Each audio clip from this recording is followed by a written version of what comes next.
ఓం నమః శివాయ. ఓం నమో నారాయణాయ. కర్మ నివారణ నరదృష్టి నివారణ కాల భైరవాయై నమో నమః. ఓం వజ్రణకాయ విద్మహే తీక్షణ దగ్గుష్ఠాయ ధీమహి తన్నో లక్ష్మీ నవనారసింహస్వామి ప్రచోదయాతు.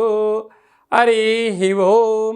మా ఛానల్కి స్వాగతం. చూస్తున్న వీక్షకులకు, ప్రేక్షకులకు, ప్రియ కాల భైరవ భగవద్బంధులకి స్వాగతం పలుకుతూ, జ్యోతిష్య అభిమానులకు, సనాతన ధర్మ సంరక్షకులు అందరికీ కూడా నరసింహస్వామి వారి యొక్క జయంతి శుభాకాంక్షలు.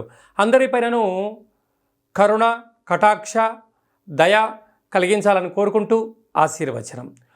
1/5/2025 నుండి 15/5/2025 వరకు పుట్టినటువంటి వారందరికీ కూడా జన్మదిన శుభాకాంక్షలు. అలాగనే ద్వాదశ రాశుల్లో గ్రహ గమనాన్ని ఒకసారి వీక్షింపచేద్దాం.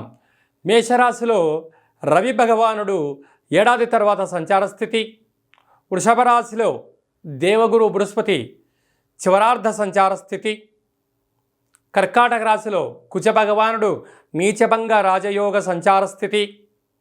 కన్యరాశిలో కేతు సంచార స్థితి. మీనరాశిలో చతుర్గ్రహ సంచార స్థితి. బుధ భగవానుడు, శుక్ర భగవానుడు, శని భగవానుడు, రాహు భగవానుడితో ద్వాదశ రాశుల్లో గ్రహ గమనాలు ఈ విధంగా ఉన్నాయి. కుంభరాశి వారికి ఏలనాటి శని చివరార్ధ సంచార స్థితి ఉండగా, శ్రీ నరసింహస్వామి యొక్క జయంతి సందర్భంగా ఎలాంటి విధి విధానాలు పాటించాలో ఈ వీడియోలో సవివరంగా సంపూర్ణంగా తెలుసుకుందాం. కుంభరాశిలో ఏ నక్షత్రాలు వస్తాయిగా?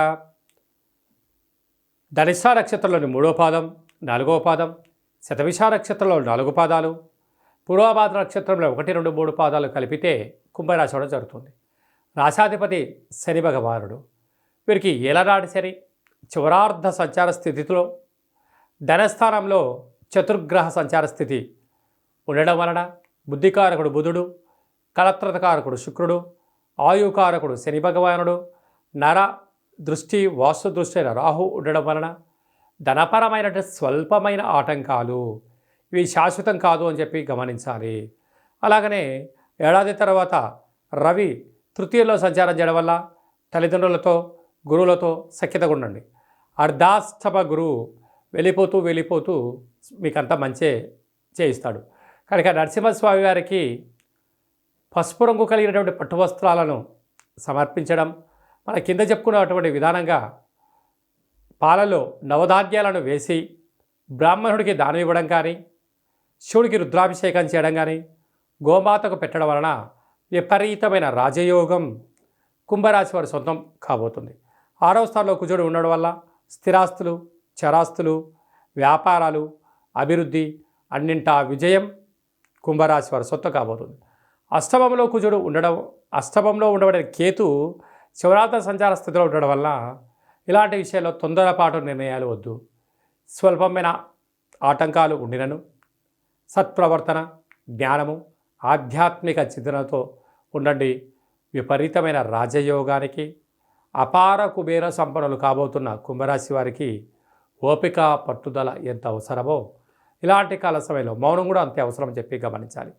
రియల్ ఎస్టేట్ వ్యాపారస్తులు, నూనె వ్యాపారాలు, ఐరన్ వ్యాపారాలు, నీటి వ్యాపారాలు, ఎక్స్పోర్ట్స్ అండ్ ఇంపోర్ట్ బిజినెస్ చేసేవారు అందరికీ కూడా సాఫ్ట్వేర్, హార్డ్వేర్ ఉద్యోగస్తులకు ఓపిక అవసరం అని చెప్పి గుర్తు పెట్టుకోగలగాలి.